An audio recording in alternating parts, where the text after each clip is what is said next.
الحمد لله نحمده ونستعينه ونستغفره ونؤمن به ونتوكل عليه ونعوذ بالله من شرور أنفسنا ومن سيئات أعمالنا من يهده الله فلا مضل له ومن يضلله فلا هادي له ونشهد أن لا إله إلا الله وحده لا شريك له ونشهد أن سيدنا ومولانا محمدا عبده ورسوله أرسله بالحق بشيرا ونذيرا وداعيا إلى الله بإذنه وسراجا منيرا أما بعد فأعوذ بالله من الشيطان الرجيم بسم الله الرحمن الرحيم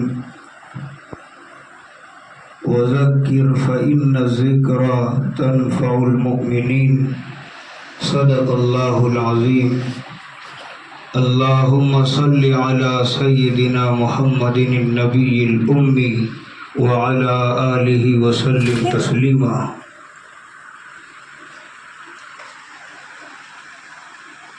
میرے محترم بزرگوں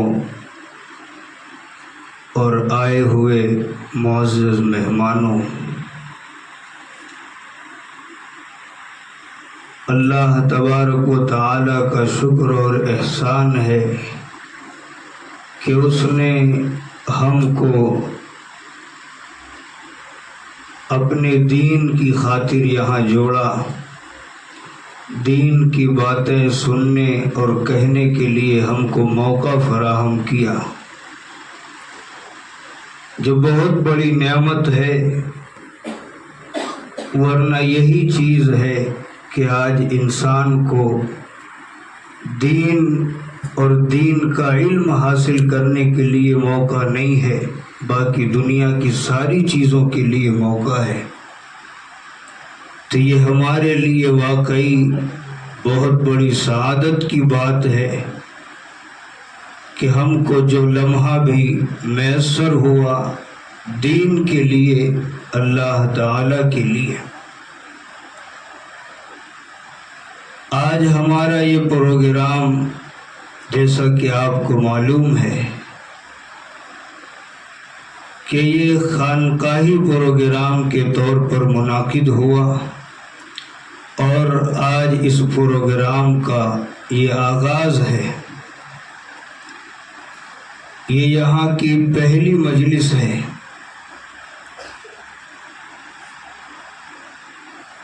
ہم کو یہ بات سمجھ لینا چاہیے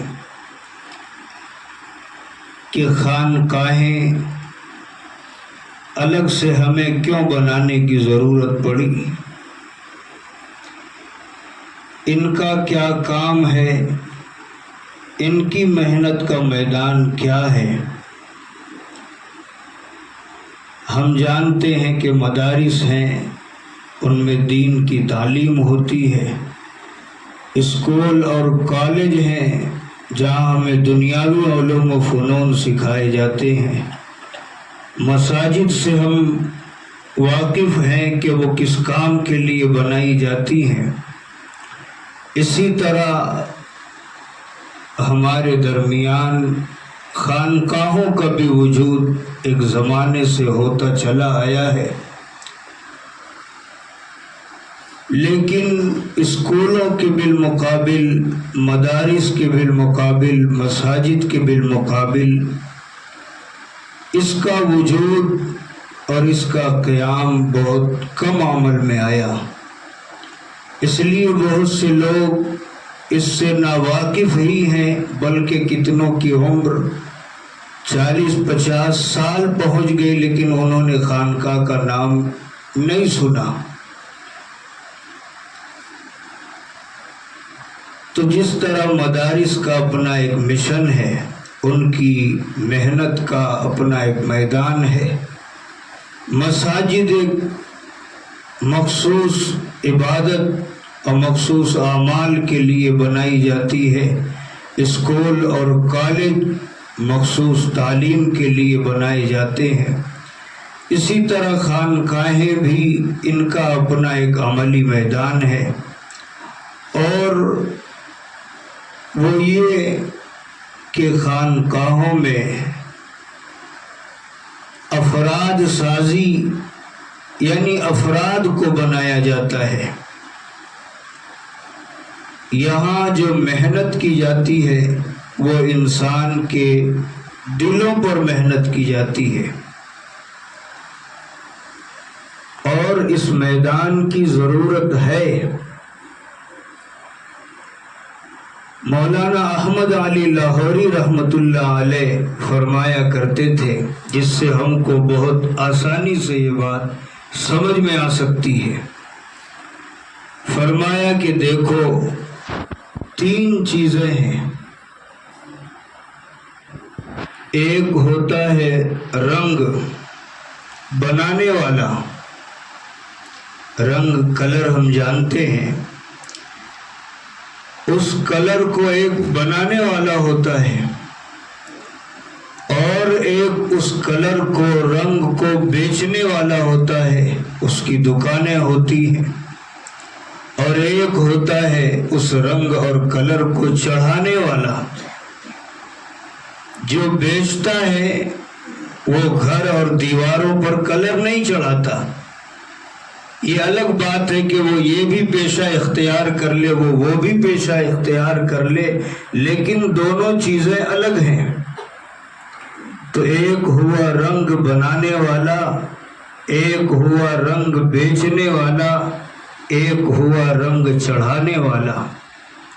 تب جا کر یہ کام مکمل ہوا، ورنہ اس رنگ کے بننے کا کوئی فائدہ نہیں ہوتا، اس رنگ کے بیچنے والے کا کوئی فائدہ نہیں ہوتا جب تک یہ رنگ دیوالوں پر چڑھتا نہیں. فرمایا مدارس میں یا جہاں بھی دین کے متعلق خصوصی محنتیں ہو رہی ہیں، آپ کو دین کے ہر باب کے متعلق احکام سکھائے جا رہے ہیں،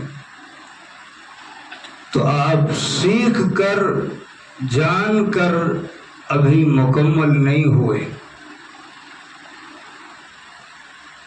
وہ کب مکمل ہوگا؟ جب آپ اس دین پر عمل کرنے لگیں گے. تو دین بنانے والے اور بھیجنے والے اللہ تبارک و تعالی ہیں، پہنچانے والے سکھانے والے انبیاء ہیں، علماء ہیں،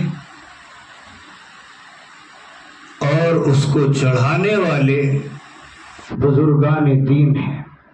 اسی مقصد کے لیے خانقاہیں بنائی جاتی ہیں اور کوئی مقصد نہیں. اور اس کی ضرورت ہے یا نہیں؟ ایک حدیث میں ایک بار صحابہ نے نبی کریم صلی اللہ علیہ وسلم سے پوچھا، یا رسول اللہ مل ایمان، ایمان کیا ہے؟ اگر اس کا لفظی ترجمہ دیکھا جائے تو یہی ہوگا کہ ایمان کیا ہے. لیکن صحابہ یہ نہیں پوچھنا چاہتے تھے. ان کے پوچھنے کا مقصد تھا کہ ایمان کی علامات کیا ہیں. ایمان تو وہ لا ہی چکے تھے. ایمان کی علامات کیا ہیں؟ ہم کیسے جانیں کہ جو ایمان ہم آپ کے ہاتھ پر لائے ہیں وہ ہمارے اندر بچا بھی ہے یا نہیں ہے؟ اس کی کچھ علامات ہوں گی جسے جو ہمارے علم میں بھی ہوگی تو وہ ایمان کبھی ہم سے خارج نہیں ہوگا. اگر کوئی ایسی صورتیں پیدا ہوئی تو ہم اپنے آپ کو بچا سکیں گے. تو فرمایا مل ایمان، ایمان کی علامات کیا ہیں، ان کی نشانیاں کیا ہیں کہ جس کو ہم جان کر اپنے اندر اس بات کو محسوس کریں کہ جس چیز کے ہم دعوے دار ہیں واقعی وہ ہماری چیز ہمارے اندر ہے. ورنہ یہ چیزیں نہیں ہوتی.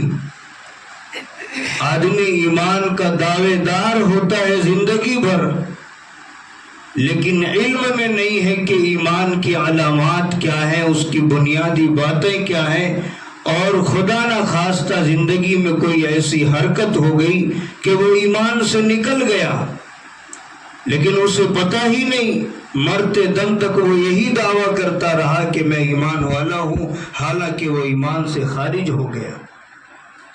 بہت سی ایسی صورتیں ہیں، بہت سے ایسے جملے ہیں، بہت سی ایسی حرکتیں ہیں کہ اگر انسان اس کا ارتکاب کر لے، وہ عمل کر لے تو ایمان سے خارج ہو جاتا ہے، لیکن جب اس کے علم میں یہ بات ہوگی تب تو وہ سمجھے گا کہ میرے اندر ایمان باقی ہے یا نہیں ہے۔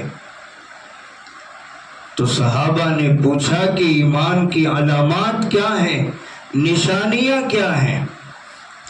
اب نبی علیہ السلام نے اتنے سادے الفاظ میں بیان فرمایا، اور کب بیان فرمایا؟ آج سے 1400 سال پہلے۔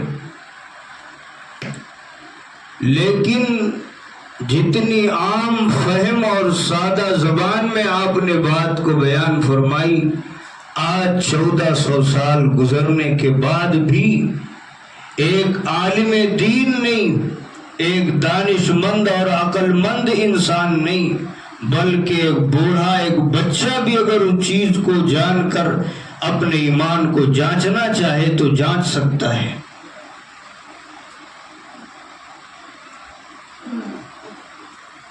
فرمایا اذا سرت کا حسنتو کا،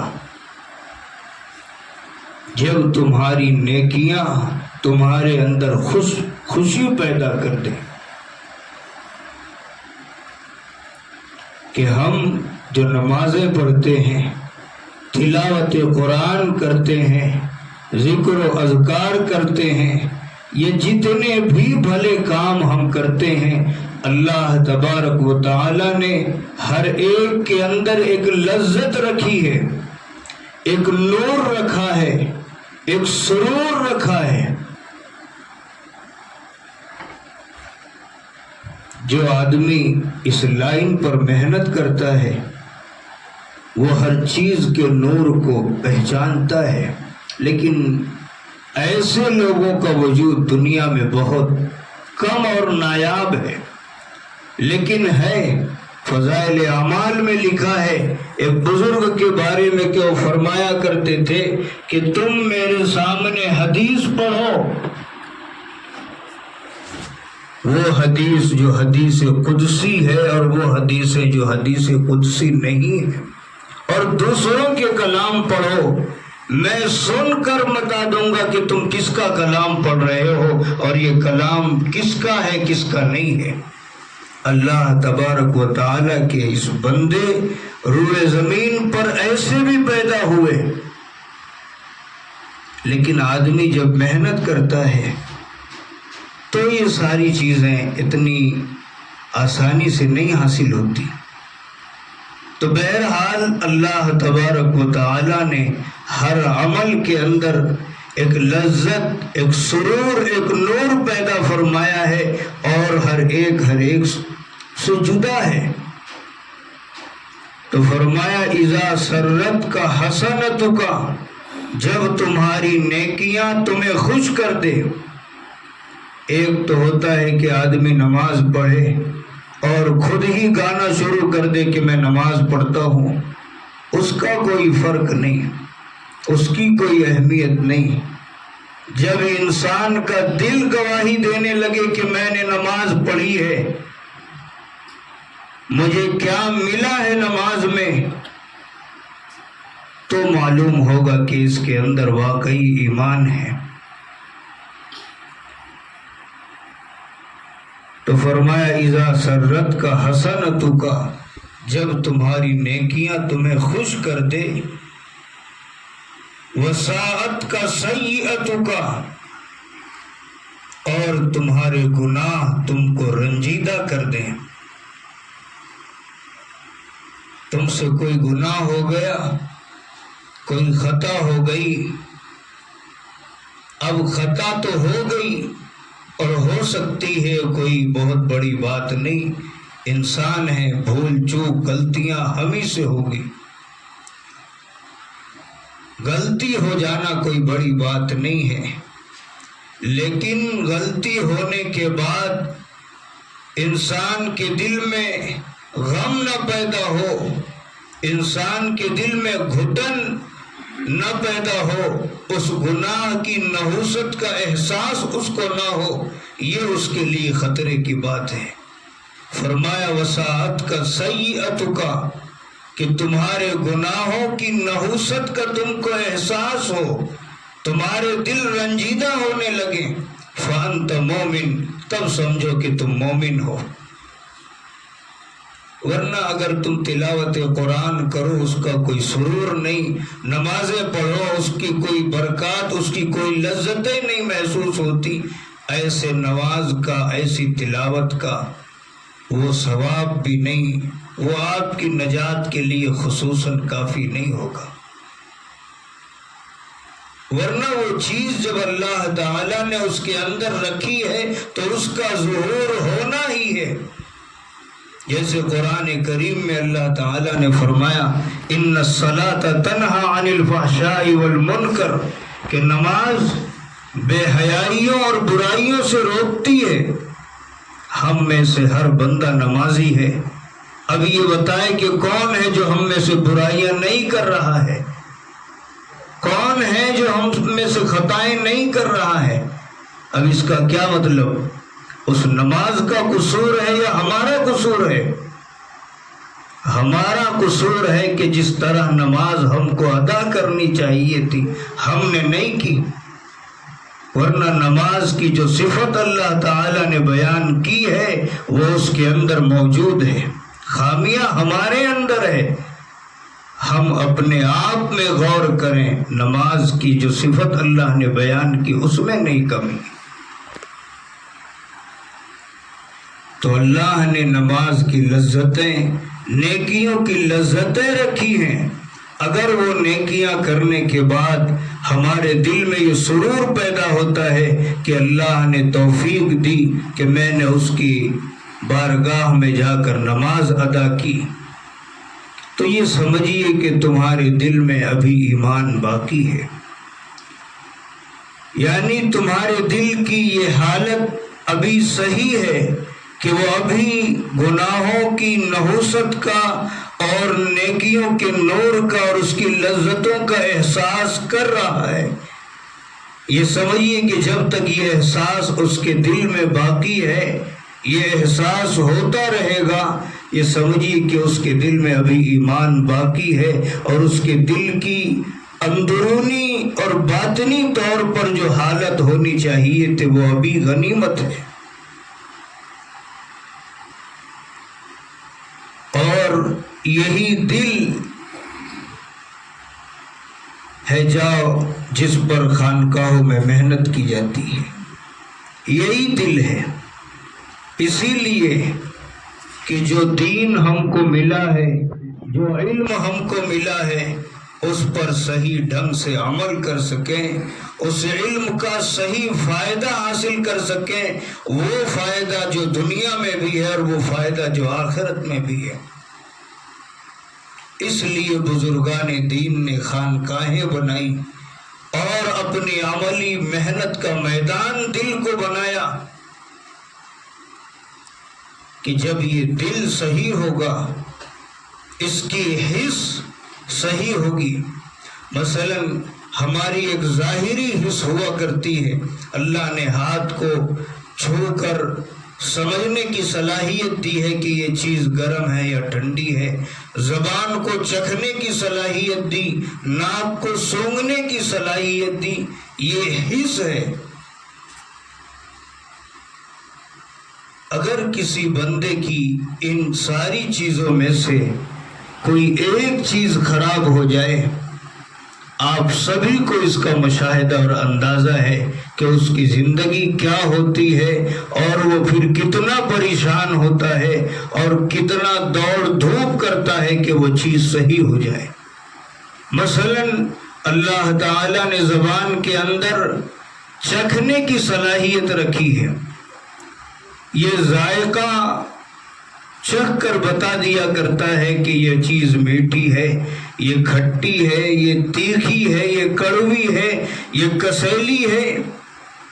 اللہ نے زبان کے اندر یہ حس رکھی ہے، تو جب تک یہ زبان صحیح ہوتی ہے ہمیں اس کی کوئی قدر و قیمت نہیں ہوتی ہے، لیکن جب اس کی حس بگڑ جاتی ہے، آپ اس بندے کو میٹھا کھلائیے وہ آپ کو کوئی ٹیسٹ نہیں بتائے گا، اسے کڑوا کھلائیے وہ آپ کو کوئی ٹیسٹ نہیں بتائے گا، اسے آپ 1 پاؤ مرچ کھلا دیں وہ کوئی ٹیسٹ نہیں بتائے گا، اس لیے کہ اتنی زہری چیزیں کھا کر بھی وہ کسی تکلیف کا اظہار آپ کو نہیں کر رہا ہے، اس لیے کہ اس کی زبان کی حس خراب ہو چکی ہے۔ اسی طرح اگر یہ دل آپ نیکیاں کریں اس کا کوئی سرور آپ کو نہ بتائے، آپ گناہ کریں اس کی کوئی نحوست آپ کو نہ بتائے،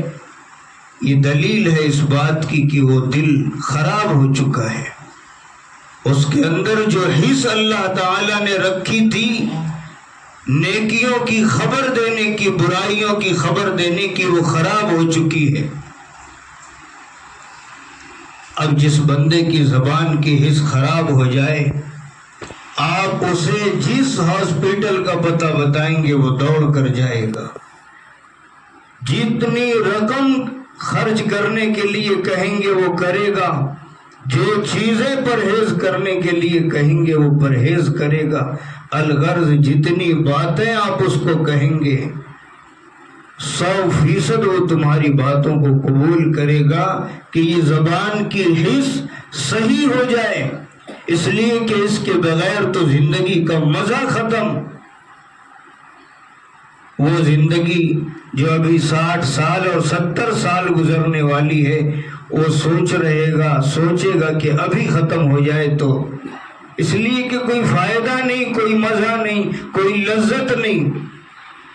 اسی طرح انسان کا دل جب اس بات کی خبر نہ دے کہ نمازوں کے اندر کیا سرور تم کو مل رہا ہے، جب اس بات کی خبر نہ دے کہ تم نے جو نماز نہیں پڑھی ہے اس کی نحوست کیا ہے، اس دل کو بھی اب اسی طرح علاج کی ضرورت ہے، اس دل کو اب اسی طرح علاج کی ضرورت ہے۔ اس کے علاج کے لیے اللہ والوں نے خانقاہیں بنائی ہیں، اسی کو صحیح کرنے کے لیے ان خانقاہوں کا وجود عمل میں آیا ہے۔ بس اتنا فرق ہے کہ زبان کا ذائقہ خراب ہوتا ہے تو بظاہر ہم کو ایک نقصان سمجھ میں آتا ہے کہ کیا چیز ہماری کھو گئی، لیکن آج ہم نمازیں نہیں پڑھ رہے ہیں، تلاوت قرآن نہیں ہم کر رہے ہیں، ان کا جو سرور ہے وہ ہم کو نہیں مل رہا ہے، تو بظاہر ہمارا کوئی نقصان ہم کو سمجھ میں نہیں آ رہا ہے کہ کیا چیز ہماری ختم ہو رہی ہے۔ بھئی ہماری دکان سے مال ختم ہو تو سمجھ میں آتا ہے کہ کیا ہمارا جا رہا ہے، لیکن یہ ایسی باطنی چیزیں ہیں کہ ان کے جانے پر اگر ہم غور و فکر نہ کریں اور اس لائن سے ہم نہ جڑیں تو ہم کو نہیں احساس ہوتا کہ کیا چیز ہم کھو رہے ہیں اور کیا ہماری ضائع ہو رہی ہے، اس لیے ہماری توجہ بھی اس طرف نہیں جاتی کہ ہم کو اس چیز کی بھی فکر کرنے کی ضرورت ہے۔ ہمیں اس کی ضرورت کا احساس تب ہوگا جب ہم ذرا سی اس راہ پر بھی آئیں گے، جب اس راہ پر آئیں گے تو ہم کو معلوم ہوگا کہ اس دل کو کتنی محنت کی ضرورت تھی۔ بزرگان دین کا یہی حال رہا کہ جتنا وہ محنت کیے ان کو اتنا ہی احساس ہوا کہ اس دل کو ابھی اور کتنی محنت کی ضرورت ہے، اور جس کو کوئی پرواہ نہیں اس کو قیامت تک نہیں سمجھ میں آئے گا کہ اس کو کتنی محنت کی ضرورت ہے۔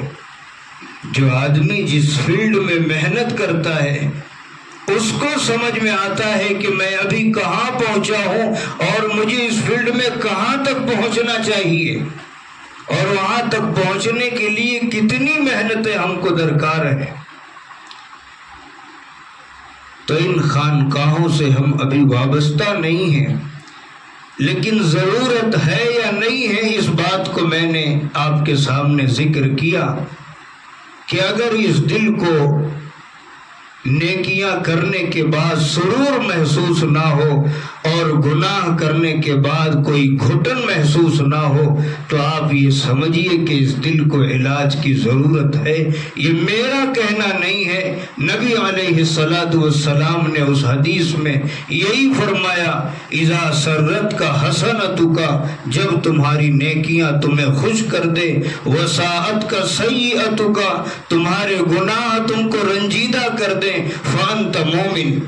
تو ہم بھی تو اپنے آپ کو مومن ہونے کا دعویٰ کر رہے ہیں، تو اگر ان باتوں کا احساس نہیں ہے تو ہم کو اپنے دعوے پر محنت کی ضرورت ہے۔ تو میرے محترم بزرگوں، یہ خانقاہیں بزرگان دین اسی لیے قائم کرتے ہیں کہ ان چیزوں پر محنت کرنے کے لیے تنہائیوں کی بھی ضرورت ہوتی ہے، بہت سے ایسے کاموں کی بھی ضرورت ہوتی ہے جو ہم مساجد میں نہیں کر سکتے، جو ہم مدارس میں رہ کر نہیں کر سکتے۔ الگ جگہیں چاہیے، تنہائیاں چاہیے، جہاں ہم کو حضوری ملے، ہم کو اپنے اس دل کی طرف دھیان دینے کے لیے یکسوئی ملے۔ اس لیے ان خانقاہوں کا وجود میں آیا کہ ہم یہاں آ کر مستقل طور پر اسی چیز کی محنت کر لیں، ہمارے لیے کوئی چیز آڑ نہ آئے۔ دعا کریں اللہ تعالی